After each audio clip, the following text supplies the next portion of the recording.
The 1960s gave us the Beatles, the Rolling Stones, and some of the greatest music ever recorded, but it also gave us something else. Songs so wonderfully weird, so delightfully bizarre, that they've earned a special place in our hearts. These weren't trying to be great art.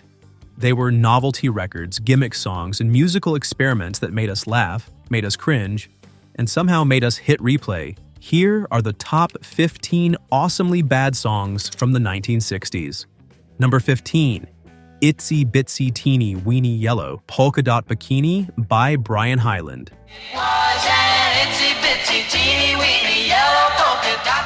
Brian Hyland was just 17 years old when he recorded this song in 1960, and it shot straight to number 1 on the Billboard Hot 100. The song tells the story of a girl too shy to show off her new bikini, hiding from everyone at the beach. She's afraid to come out of the locker room, then afraid to come out of the water, creating a cycle of embarrassment that's somehow both relatable and absurd.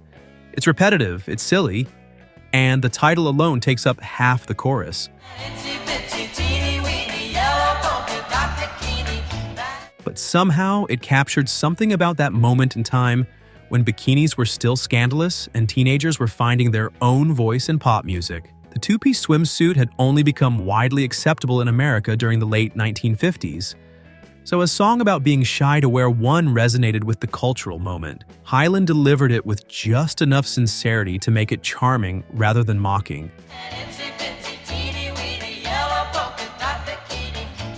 Hyland had other hits throughout the 1960s, but nothing ever quite matched the campy charm of this one. The song has been covered dozens of times in multiple languages, and it still gets played at beach parties and retro-themed events. It's the kind of song that shouldn't have worked. The title is absurdly long, the story is paper-thin, and the whole thing could have been a novelty that disappeared in a week. Instead, it became an enduring piece of pop culture that defined an era when pop music was still figuring out what it could be.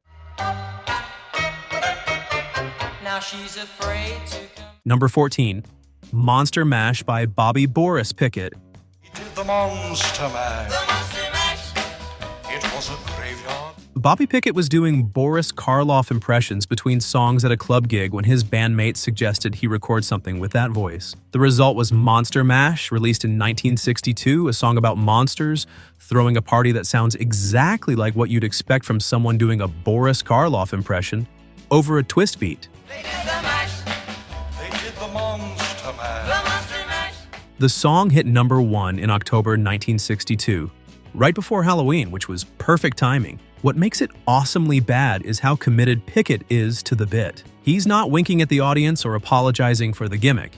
He's all in, describing how the monsters danced to the mash and how it caught on in a flash. The Crypt Kickers, his backing band, provide just enough spooky sound effects to sell the whole concept. It caught on in a flash. They did the mash. They did the Monster. Monster Mash has become a Halloween standard, recharting multiple times over the decades. It hit the top 10 again in 1973, proving that sometimes awesomely bad is also timelessly good. Pickett tried to recapture the magic with several sequels and other monster-themed songs, but lightning only strikes once. Still, that one strike was bright enough to keep Monster Mash alive for over 60 years. The mash. They played the Monster Mash. The Monster Mash.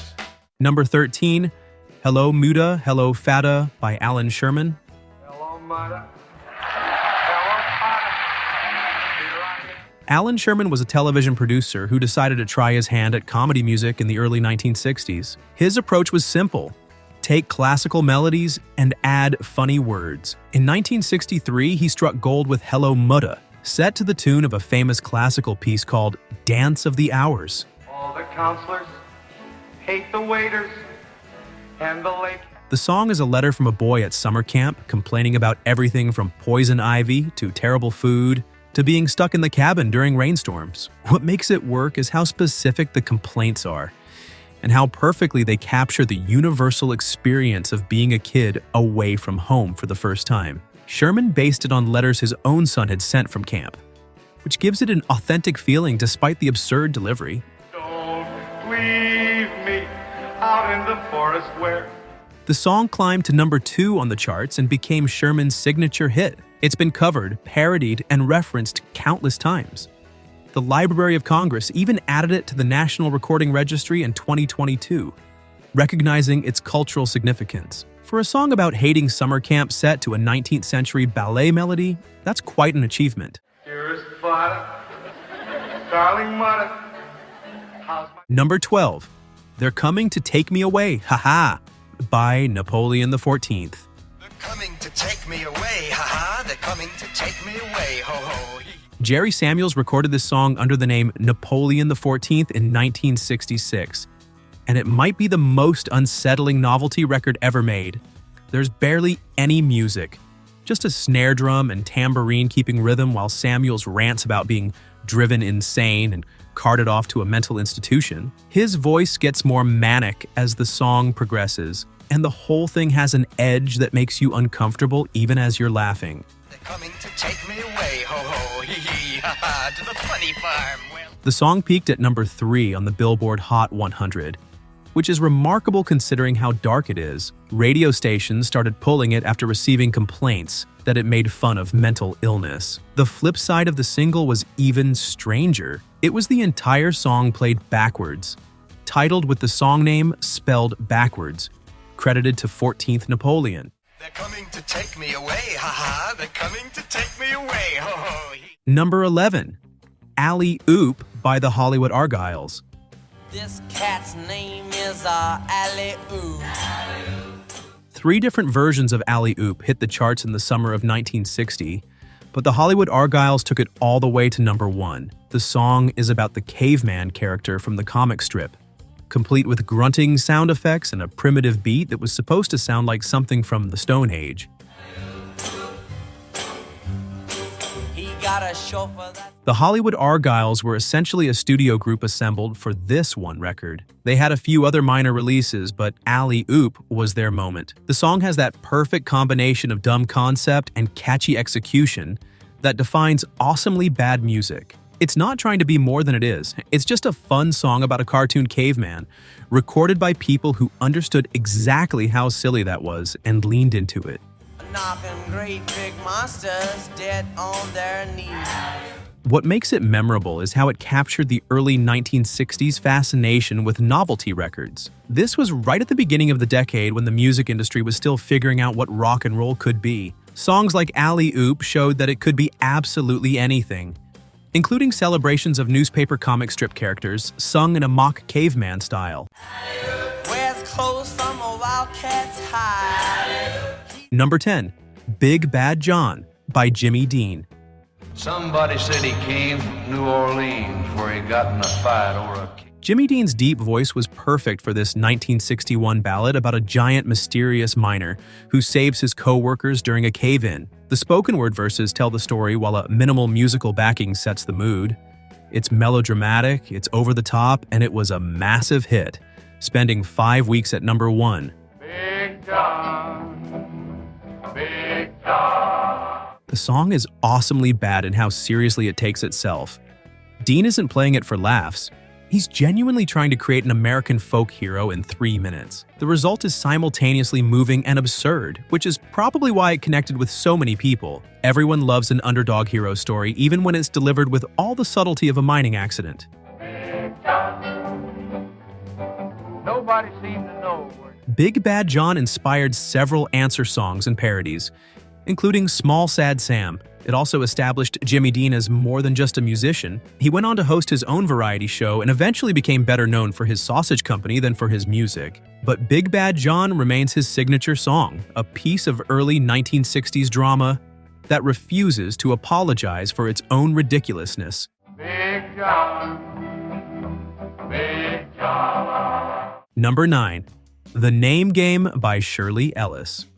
Lincoln, Lincoln, Lincoln, Bo Bincoln, Bonana, Pineapple, Pincoln, Feed Fine. Shirley Ellis released The Name Game in 1964, and it's exactly what it sounds like, a song that teaches you a game where you make rhymes out of people's names. The instructions are built right into the song, showing you how to turn any name into a silly rhyme by changing the first letter and adding banana fauna and similar nonsense syllables. Billy, Billy, Bo Billy, Bonana, Pineapple, Billy, Feed Fine, Bo Billy. Kids loved it because it was interactive. You could play along, making up rhymes for your friends' names and your teachers' names and anyone else you could think of. Adults thought it was annoying, which made kids love it even more. The song reached number 3 on the charts, proving that you didn't need deep meaning or sophisticated musicianship to connect with the record-buying public. But a B or an F or an M will appear. Ellis followed it up with other game songs, including the Clapping Song in 1965, but the Name Game was the one that stuck. It's still played at parties and used in classrooms. It's awesomely bad because it's so simple and repetitive, and yet it works exactly as intended. Sometimes the worst ideas executed perfectly become the best results. Then I say Bo at a B, then I say the name, then banana fan. Number 8. Snoopy vs. the Red Baron by the Royal Guardsmen. 10, 20, 30, 40, 50 or more. The bloody red. The Royal Guardsmen took a character from the Peanuts comic strip and put him in an imaginary dogfight with a real World War I flying ace, and somehow this became a number 2 hit in 1966. The song follows Snoopy as he battles the Red Baron in the skies, with lots of airplane sound effects and a beat that suggests aerial combat. 80 men died trying to end that spree of the bloody red. Charles Schulz, creator of Peanuts, wasn't initially thrilled about his character being used without permission. But the song's popularity made it hard to fight. The Royal Guardsmen recorded several sequels and Snoopy-themed songs, but none matched the success of the original. They were essentially a one-hit wonder who managed to stretch that one hit into an entire catalog of similar material. What makes it awesomely bad is the sheer absurdity of the premise. A cartoon dog fighting a historical figure in World War I aerial combat, set to a rock and roll song, it shouldn't work. But it captured the imagination of a generation that grew up with Peanuts and made Snoopy even more of a cultural icon than he already was. 10, 20, 30, 40, 50 or more. The bloody red. Number 7. Blue Moon by the Marcells.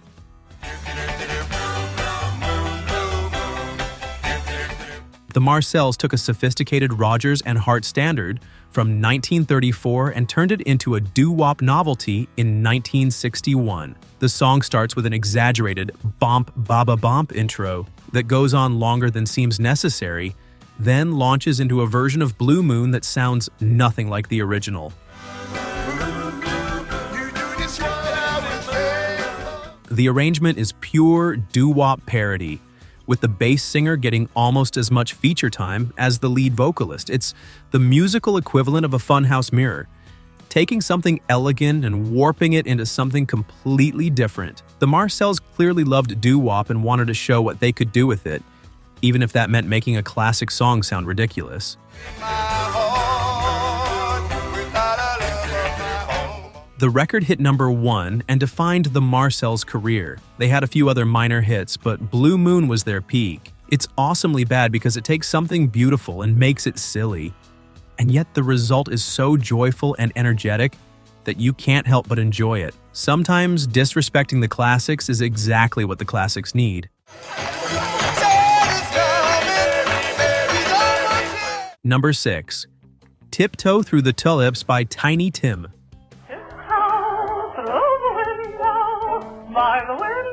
Tiny Tim performing this 1929 song on The Tonight Show in 1968 became one of the most memorable television moments of the decade. His falsetto voice, his ukulele playing, and his whole unusual persona made what should have been a forgotten old tune into a bizarre cultural phenomenon.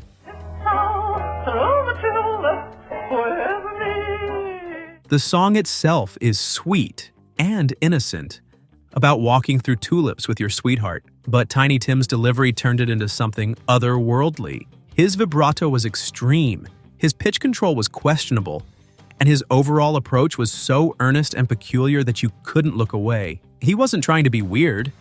He genuinely loved old music and wanted to share it in his own unique way.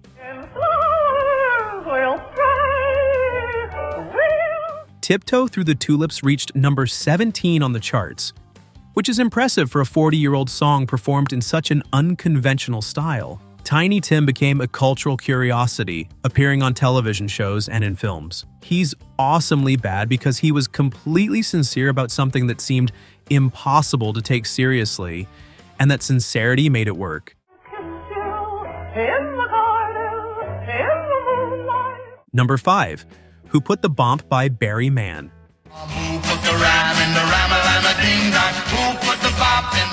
Barry Mann wrote this song in 1961 as both a celebration and gentle parody of doo-wop music. The title refers to all those nonsense syllables that filled doo-wop songs in the 1950s. The bomps and the Rama Lama ding-dongs that didn't mean anything but sounded great when harmonized. She said we'd never have to part. Mann was a successful songwriter who would go on to write serious hits like You've Lost That Lovin' Feelin'. But here he was just having fun with the genre he loved. The song asks who put those nonsense sounds in the music, and what would doo-wop be without them. It's clever in its simplicity, and it's catchy in a way that proves his point about the power of silly sounds.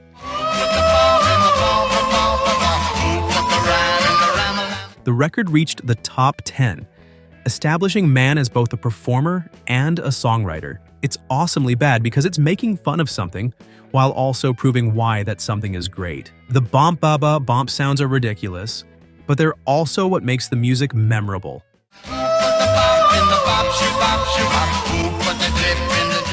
Number 4, Mr. Bassman by Johnny Cymbal.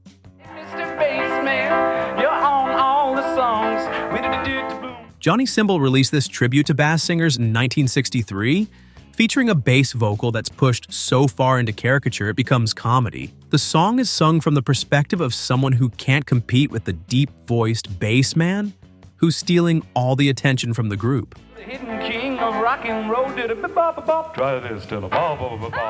Doo-wop groups always featured a bass singer doing those low notes, but Mr. Bassman exaggerates it to an extreme. The bass parts are pushed so low and given so much prominence that they become the joke and the hook at the same time. It's a novelty song about novelty singing, which makes it meta in a way that 1963 probably didn't fully appreciate. Hey, Mr. Bassman, I'm asking just one thing. Will you teach? The record was a modest hit, reaching the top 20. Cymbal had other songs, but never another hit quite like this one. It's awesomely bad because it's basically inside baseball for doo-wop fans, but it's done with enough humor and energy that even people who never analyze vocal arrangements could enjoy it. Mr. Bassman, you're on all the songs. Number 3, Martian Hop by the Randells.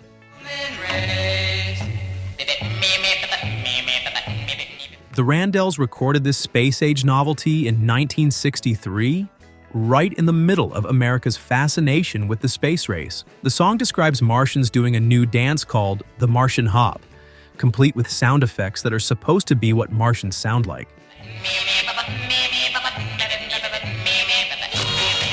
The concept is paper thin, aliens dancing, but the execution has that early 1960s charm where any excuse for a new dance craze was worth exploring. The twist, the mashed potato, the monster mash, and now the Martian Hop. It didn't matter that Martians probably didn't dance. What mattered was the beat and the gimmick.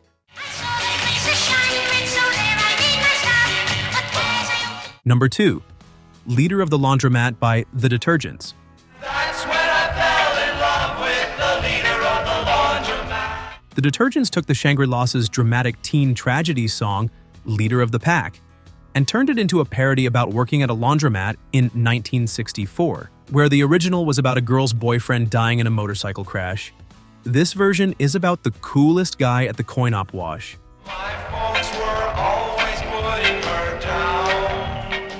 Ron Dante, who sang Lead, would go on to be the voice of the Archies on Sugar Sugar, but here he was playing it completely for laughs. The song keeps the same dramatic structure as the original, but swaps out the tragedy for mundane laundromat activities. It's parody done with enough respect that you can still hear what made the original work, but also enough humor that it stands on its own. My dad said, find a laundry that's new. The record reached number 19, proving that audiences appreciated the joke. It's awesomely bad because it takes something genuinely emotional and makes it about doing laundry. And somehow, that's exactly what made it great. That's when I fell in love with the leader of the laundromat. Number 1, Rama Lama Ding Dong by the Edsels.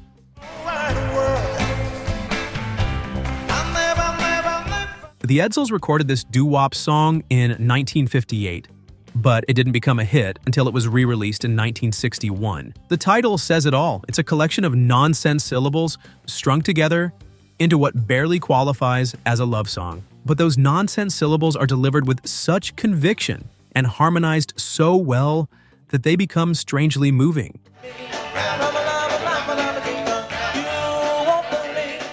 This is doo-wop stripped down to its essential elements: the harmony, the rhythm, and the sounds that don't mean anything in English but mean everything in the musical language the genre created. Rama, Lama, Ding Dong isn't about anything except the joy of singing those sounds with other people.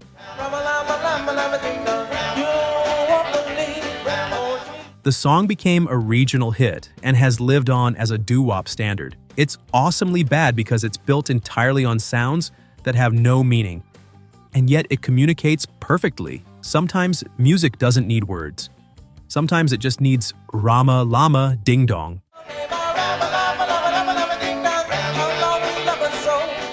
The 1960s were full of serious music that changed the world. Bob Dylan was writing protest anthems. The Beatles were revolutionizing rock and roll. Motown was creating the soundtrack of a generation. But the decade was also full of these wonderfully weird experiments. Songs that were just trying to make people smile or dance or scratch their heads in confusion. These 15 songs represent a side of the decade that doesn't always get remembered in the classic rock retrospectives, but they were just as much a part of the era as anything the legendary artist recorded. They're awesomely bad because they knew exactly what they were and never pretended to be more. They were novelties, gimmicks, and jokes set to music. They were the songs that made you laugh at parties, that got stuck in your head for all the wrong reasons, that you were almost embarrassed to admit you enjoyed. But you did enjoy them, and so did millions of other people who bought these records and requested them on the radio. Part of what makes these songs special is that they represent a time when the music industry was willing to take chances on the genuinely strange. Today's algorithm-driven playlists and carefully calculated radio formats don't leave much room for songs about Martians dancing or cavemen from comic strips. But in the 1960s, if you had a weird idea and a catchy hook, you might just end up with a hit record. And 6 decades later, we're still listening to them, still singing along, and still enjoying how wonderfully weird pop music could be when it wasn't trying to be important. These songs remind us that music doesn't always have to be profound to be memorable. Sometimes all you need is a good novelty concept and the courage to commit to it completely. If you enjoyed this trip through the wonderfully weird side of 1960s music, please like and subscribe to our channel so you never miss out on more fascinating stories from music history.